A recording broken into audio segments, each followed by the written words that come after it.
Olá, tudo bem com você? Que bom nos vermos aqui novamente.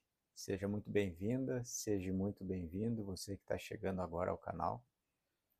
No canal a gente tem sempre assuntos diversos, vamos diversificando, mas sempre com um cunho, vamos dizer, de puxar assuntos sobre espiritualidade, transcendência, assuntos sobre energia, religiosidade, puxando sempre para o nosso dia a dia, tentando fazer essa, esse link com o nosso dia a dia na prática, né? Falamos um pouco sobre psicologia também, psicanálise, filosofia, enfim, a gente dá uma mesclada de uma forma bastante ampla, sempre com um tom muito universalista, bem aberto, sem muitos dogmas, né? Hoje eu estava participando de um grupo de estudos e nesse grupo de estudos a gente tratou muito sobre o tema de obsessão, obsessão espiritual. Eu pensei, por que não falar sobre obsessão hoje lá no canal? Só que eu gostaria de convidar você para a gente fazer uma reflexão sobre esse tema de uma forma talvez um pouquinho diferente do que a gente encontra aí. Pensei em trazer esse tema hoje justamente por isso, porque há um certo, me parece que o material que a gente encontra, ele tem, há um certo emparelhamento de ideias, de um certo ponto de vista sobre esse assunto muito similar entre as pessoas que comentam sobre isso. Para você que não está familiarizado, nunca ouviu falar, ou ouviu falar muito pouco sobre obsessão, obsessão espiritual, quadros obsessivos e os mais diversos tipos de obsessão que existe, talvez você vá se perder um pouquinho no tema, porque eu vou trazer com outro viés esse tema hoje. Um viés um pouco diferente do que a gente encontra por aí. Vale a pena estudar, vale a pena buscar informação, é um tema bastante interessante também e tem muito a ver com o nosso dia a dia. Puxando então para esse outro viés, qual o viés que eu gostaria de falar? Eu gostaria de trazer o tema obsessão, mas com o viés do amor, do entendimento, da ausência de julgamentos da nossa parte ou da diminuição do nosso ego, a nossa vaidade, até mesmo a diminuição dos nossos sentimentos de culpa. Como assim? A obsessão espiritual seria este caso dos irmãos já desencarnados, irmãos e irmãs do plano espiritual, que eles, de uma forma geral, falando assim, eles tentam nos prejudicar. Eles tentam atrapalhar o nosso dia a dia, o nosso cotidiano, nos influenciar de formas erradas ou instigar em nós aqueles sentimentos que não são muito agradáveis. Existe também quadros de obsessão entre de encarnados para encarnados e até mesmo a auto-obsessão. Mas esse não é o intuito do vídeo de hoje. Hoje eu vou falar um pouco mais para você que já tem um entendimento um pouco nessa área, que já sabe o que é obsessão, que sabe do que eu estou falando de certo modo, que tem já na sua vivência do dia a dia a questão do plano espiritual, em contato direto com o plano aqui de nós, os encarnados, né? O que eu gostaria de trazer sobre esse tema? A gente estuda sobre obsessão em algumas doutrinas, alguma literatura, mas sempre tentando nos alertar, esses estudos, sobre o cuidado que devemos ter com estes irmãos, essas irmãs do plano espiritual que tentam, entre aspas, nos prejudicar e nos dificultar a vida. E aí a gente tem relatos vastos por aí. É comum a gente associar essa tentativa nos fazer algum mal, vamos dizer assim, por conta de vidas passadas, falando de reencarnação. É comum ser dito que é difícil de identificar quem é o algoz e quem é a vítima neste caso de obsessão. Porque se hoje estamos sendo obsediados e somos, entre aspas, vítimas, talvez seja porque numa vida anterior nós fomos os algozes durante a encarnação passada e prejudicamos esta pessoa. Levamos algum mal, geramos algum sentimento muito ruim desta pessoa e essa pessoa hoje no plano espiritual e nós encarnados, ela se vale destes sentimentos para se vingar, para nos prejudicar, para tentar se cobrar daquilo que a gente fez, de certa forma. Isso é muito comum ouvir. Não estou dizendo aqui que não está correto, não estou dizendo aqui que não é importante estudar esse tema sob esse prisma. Não é isso. Eu estou tentando trazer um viés um pouquinho além dessa forma de refletir sobre o assunto. O que seria um viés um pouquinho além? Seria, por exemplo, a gente imaginar o porquê que a gente vive nesta encarnação, a gente está vivendo esta encarnação ou múltiplas encarnações. Por que que vivemos neste orbe, neste plano? Essa pluralidade de tipos de pessoas, de forma de viver, de forma de agir, de diferentes índoles, né? Diferentes costumes, elas geram uma riqueza maravilhosa para que a gente consiga nos entender. E daí o trabalho do autoconhecimento, muito citado aqui no canal, e a reforma íntima, ficar, entre aspas, mais facilitado para quem está buscando isso. Por quê? Porque eu começo a trabalhar em mim, ao longo da minha vida, o entendimento de que aquilo que me incomoda no outro, aquilo que me tira do sério no outro, que me provoca, que faz com que eu perca o controle dos meus sentimentos, é justamente o que faz eu perceber o que eu tenho que trabalhar em mim. Se não, vejamos, só um exemplo. Se convivermos determinado período com algumas pessoas ou uma pessoa, reflita comigo sobre isso. Aquela pessoa que fecha em tudo contigo, todos os assuntos, concorda com tudo, não tem nenhum tipo de embate contigo, ou aquele núcleo de pessoas que, vamos dizer assim, pensamos muito igualmente, muito similarmente. O que estas pessoas nesses convívios provocam em mim que vão me desestabilizar? Nada. Né? Eu não sou contrariado, eu não sou fustigado de nenhuma forma, não sou tirado da minha zona de conforto. Todos concordam comigo, todos pensam muito similar a mim. E aí o convívio, claro, fica maravilhoso, né? Mas daí a gente sai desse grupo de pessoas, sai dessa situação, nessa metáfora, e vai conviver com outro grupo de pessoas, ou muda de local, ou muda de empresa, ou conhece uma outra família, por exemplo, a gente começa a ter uma relação, e aí a família do cônjuge a gente vai conhecer, e aí são pessoas totalmente diferentes na forma de agir. Alguma pessoa ali não se dá muito bem conosco, e a gente não gosta do jeito dela, isso começa a nos gerar desconforto. A gente começa a conhecer pessoas que pensam diferente de nós. Daqui a pouco uma pessoa um pouco mais provocativa, com um humor mais ácido, me faz umas piadinhas que eu não acho adequado para mim, de certa forma é inaceitável. O que acontece comigo? Eu não fico nervoso? Eu não fico irritado? Perco a paciência? Fico intranquilo?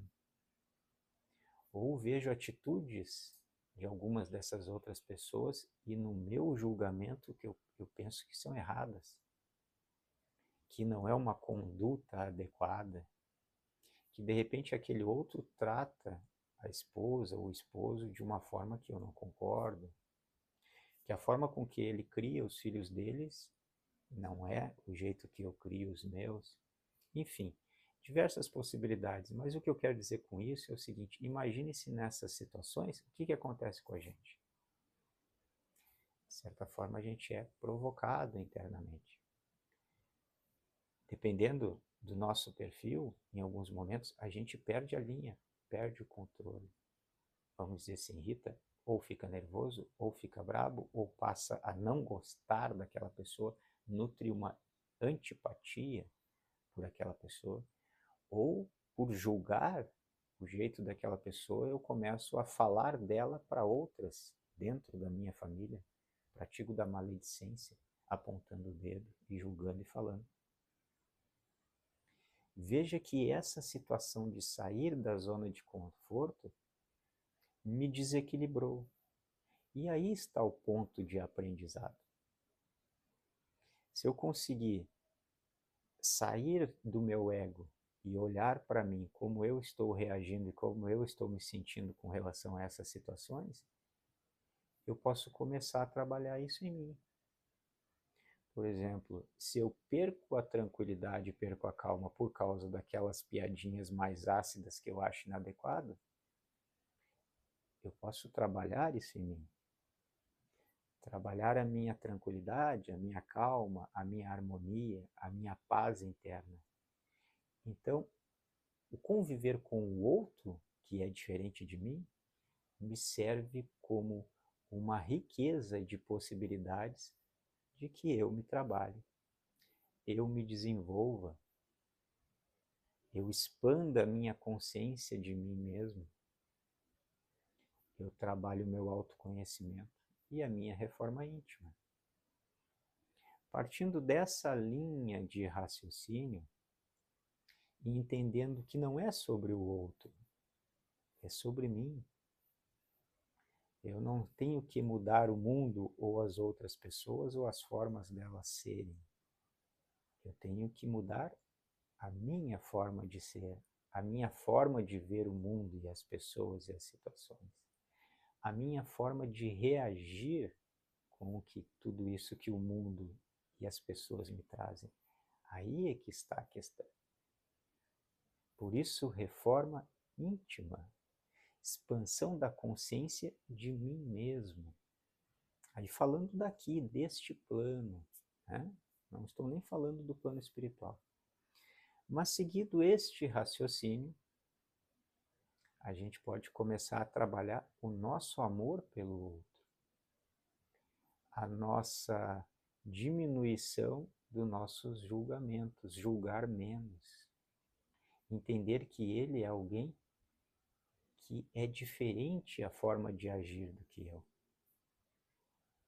que ele vive uma outra verdade, uma outra perspectiva de vida diferente da minha, e que está tudo bem, porque esse é o jeito dele ser.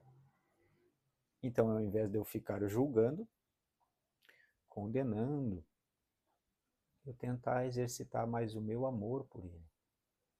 O amor, neste caso, como forma de entendimento e de aceitação.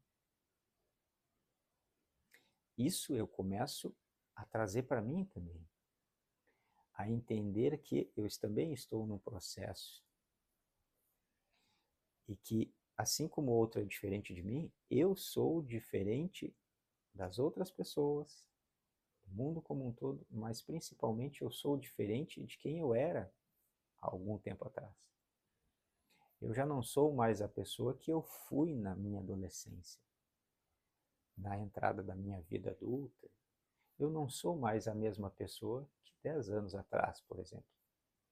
Então, o que eu faço? Eu olho para aqueles meus erros, aqueles meus tropeços, que eu tive com olhos de julgamento, com olhos de condenação, ou eu exercito isso em mim também e eu olho com olhos de compreensão, de entendimento, que era outro momento, era outra mentalidade que eu tinha, era o melhor que eu poderia dar conforme eu entendia naquela época. me olho com um olhar mais de perdão, auto-perdão, e tento exercitar o amor por mim mesmo, por esse eu que eu já fui e o eu que estou agora. Acompanhando bem aí, até aí o raciocínio, até aí a gente está aqui, no plano das formas, do dia a dia. Isso é psicologia, né? É uma filosofia psicológica. Simples. Simples de entender. Não muito fácil de praticar, é verdade. É um exercício diário. Para uns um pouco mais difícil, para outros um pouquinho mais tranquilo. Mas é simples de entender, né? Agora vamos levar isso para o assunto, essa forma de raciocinar, para o assunto obsessão. Obsessão espiritual. Se eu estou desenvolvendo essa forma de eu ver o mundo e as outras pessoas e a mim mesmo, por que não olhar o obsessor espiritual desta mesma forma? Por que condená-lo? Por que encaixotá-lo num rótulo de que, por exemplo, ele é o algoz e eu sou a vítima? Ou até mesmo porque eu justificar de que talvez ele não é o algoz e eu a vítima, porque na vida passada eu fui o algoz e ele é a vítima, talvez. Por que isso? Raciocinar assim, por exemplo, pode gerar uma explicação racional. A explicação de que ele está me obsediando, tentando me prejudicar, me influenciando de forma ruim, porque eu já prejudiquei ele também. Mas isso não é nós nos culparmos? Isso não é uma forma, talvez, da gente entender que a gente precisa pagar alguma coisa? Que a gente deve para alguém e tem que pagar? Ou não é a gente rotular esse outro ser também simplesmente como alguém mau ou ruim ou até mesmo doente? Veja, não estou dizendo que o obsessor ele não seja um ser que está doente. Eu não estou dizendo que o obsessor, muitas vezes, ele é um ser que está sendo mal, agindo mal, que está fazendo maldade. Eu não estou dizendo que não é assim. Eu estou dizendo que, de certa forma, nós também somos que nem eles. Nós também, de certa forma, somos mal com outros na nossa vida, no dia a dia, com as nossas irmãs e nossos irmãos do dia a dia. Nós tomamos atitudes, falamos palavras, jogamos energias mentais que fazem mal ao outro. Isso quando não fazemos deliberadamente alguma coisa que prejudique o outro. De certa forma, também somos maus. De certa forma, como este ser espiritual, também estamos doentes. Por quê? Quem de nós aqui está curado já? Você já se sente uma pessoa curada? Curada de quê, Francisco? Curados das nossas próprias sombras, que encobrem o amor que somos. Se já estivéssemos curados, seríamos simplesmente amor, para com nós e para com os outros. Por quê? Porque nada que o outro fizesse me incomodaria. Eu não reagiria. Eu simplesmente entenderia, porque é o tempo dele, assim como eu já estive nesse tempo. É o entendimento dele, ou falta de entendimento, assim como eu já tive esse entendimento ou falta de entendimento. Então, nenhum de nós aqui neste plano encarnados está curado totalmente. Temos as nossas sombras, as coisas que precisamos melhorar. Uma frase muito interessante, muito linda, que eu vou dividir com vocês, ela diz assim, é um trechinho de uma música. onde a sombra incomoda é que a luz precisa chegar. Ou seja, onde o outro me machuca, o que ele faz me dói, me incomoda, é porque a luz precisa chegar em mim em algum ponto, que isso ainda está me afetando. Isso a gente pode entender como o nosso ego. Então, o que seria uma relação de obsessor com o encarnado, vamos dizer assim, de forma bem simples? Aquele obsessor que está te incomodando, que está te importunando, que nos influencia mal, que tenta nos prejudicar. Primeiro que isso é uma relação que acontece não é via mão de via única, via de mão única. Isso é uma simbiose. Na literatura espírita, por exemplo, isso tem muito bem mastigado. O obsessor, ele não implanta nenhuma ideia na tua mente que não exista. Ele não faz você fazer nada que você já não tenha dentro de você. Ele busca dentro da nossa essência aqueles probleminhas que a gente tem, aquelas más tendências que a gente tem, aqueles desejos egóicos que a gente tem, e ele alimenta isso. Ele potencializa isso. Nós já somos, vamos dizer assim, de certa forma, um pouquinho descontrolados emocionalmente. Nós somos um pouco reativos, vamos dizer assim. O que um obsessor faz? Ele alimenta essa nossa reatividade, esse nosso descontrole.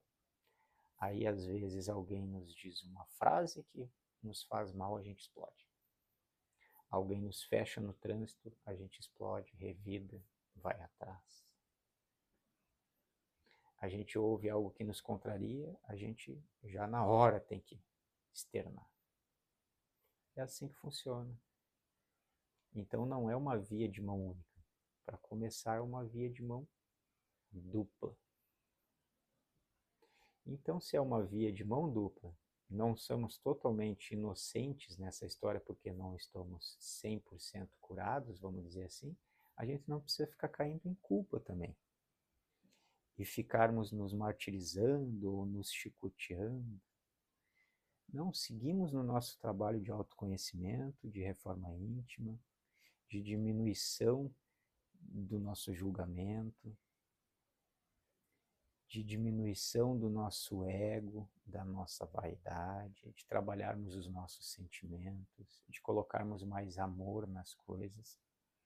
E aí, sobre o caso do obsessor, nós podemos, se entendermos que a diversidade de vida, de formas, de consciências que existem nesse planeta é uma possibilidade que eu tenho de conviver com pessoas tão diferentes e aí eu me melhorar, o obsessor também pode ser encarado assim.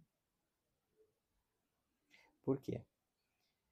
Porque vamos dizer que ele está alimentando em mim um sentimento ruim que eu tenho. Que pode ser essa questão, a raiva, a ira, a cólera, os ciúmes excessivo, a tristeza excessiva, que resulta em depressão. Ele pode estar alimentando essas questões em mim, que eu já tenho em mim, e potencializando isso. Quando eu perco o controle, então, quando eu vejo que eu saí totalmente fora da linha, eu vou julgar o obsessor por isso? Eu estou passando por um quadro obsessivo? Eu vou atrás de um lugar para fazer um trabalho para afastar esse obsessor de mim? Eu vou em outro lugar tomar um passe? Tudo isso é muito bom. Vamos fazer isso. Isso nos ajuda no dia a dia. Mas vamos utilizar esse problema que ele nos trouxe, vamos dizer assim, para que nós olhamos para nós mesmos. Porque se eu perdi o controle emocional e explodiu uma cólera, uma ira, se eu fiquei com raiva, se eu perdi o controle, eu tenho que aprender a respirar e, assim que possível, o mais breve possível, eu pegar, olhar para mim e dizer, opa, por que aconteceu isso comigo? O que despertou esse gatilho? De que forma eu deveria agir numa situação como essa, pacificamente?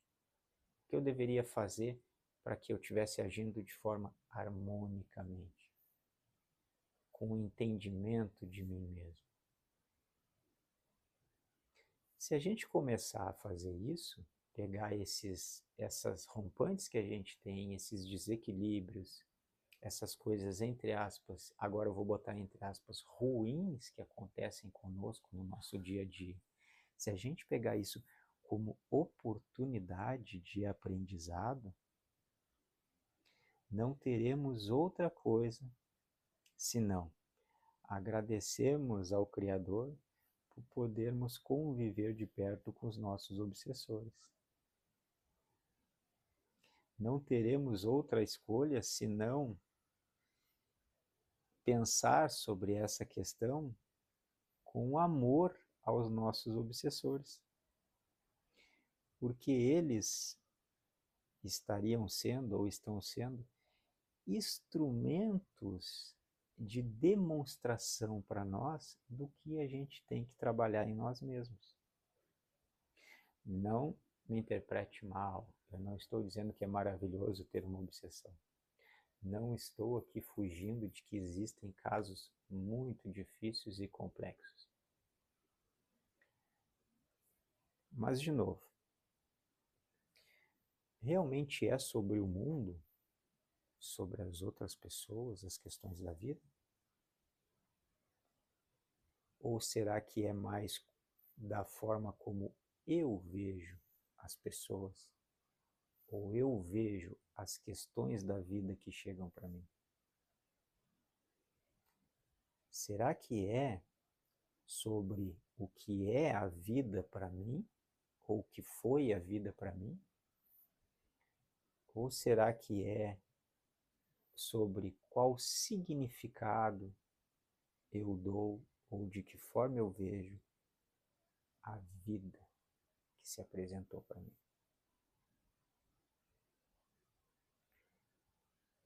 É uma reflexão profunda. E aqui não tem ninguém iluminado, 100% perfeito, monge budista que não perde a linha, não. Aqui tem alguém só que está lhe convidando a começar a fazer essas reflexões neste sentido, para que a gente saia um pouquinho do lugar onde a gente está e caminhe um pouquinho mais para frente. Para que a gente comece a ter um pouquinho mais de entendimento sobre as coisas, ou que mude um pouco a nossa percepção sobre a vida como um todo. Porque a vida, ver a vida, perceber os acontecimentos, vivenciar os acontecimentos, é como um feixe de luz que bate num prisma. Ele emite tonalidades as mais diversas e reflete feixes para todos os tipos de lado. Cada um desses lados que esse feixe é refletido, e cada uma dessas tonalidades, dessas cores, que essa luz, a partir do prisma, se transformou, é um ponto de vista diferente. Se nos atemos durante 5 anos, 10 anos, 30 anos, 50 anos, vendo a vida sempre do mesmo jeito, pelo mesmo ângulo, estamos perdendo uma riqueza maravilhosa que essa existência, como ela é, nos permite. Uma das maiores bênçãos do nosso Criador é essa diversidade que nos cerca a todos. Então vamos utilizar isso com propósito. E fica o convite Comece a olhar a questão da obsessão, dos quadros obsessivos, dos obsessores, também com um pouquinho mais de amor. Porque se eles não estão fazendo o bem pelo bem, vamos dizer assim, conosco, pelo menos eles podem ser instrumentos e ferramentas maravilhosas para a nossa evolução. Basta a gente ter a decisão de começar a utilizar isso como mais uma ferramenta e um instrumento para o nosso autoconhecimento, para a nossa reforma íntima e a nossa expansão da nossa própria consciência, ou a expansão da consciência de nós mesmos. Tudo é sobre o nosso ego. Ok? Vou lhe fazer um convite. Aproveite agora, curta o vídeo, deixe aí os seus comentários sobre o assunto, coloque novos temas como proposta, se inscreva no canal. Se inscreva no canal que você vai estar nos ajudando bastante. E o convite que fica é para o próximo vídeo. No próximo vídeo eu gostaria de falar sobre algo que tocasse o seu coração, os seus sentimentos mais íntimos. Nada muito complexo, bem singelo, mas que tocasse nós dois aqui, de uma forma muito emocional, certo? Um grande abraço para vocês, um grande beijo no coração, para quem é de axé, axé, para quem é de arro, arro, para quem é de namastê, namastê. Fiquem com Deus, com o grande arquiteto do universo, com o nosso bem maior, com o todo que está em tudo. Fiquem com o amor. E até a próxima.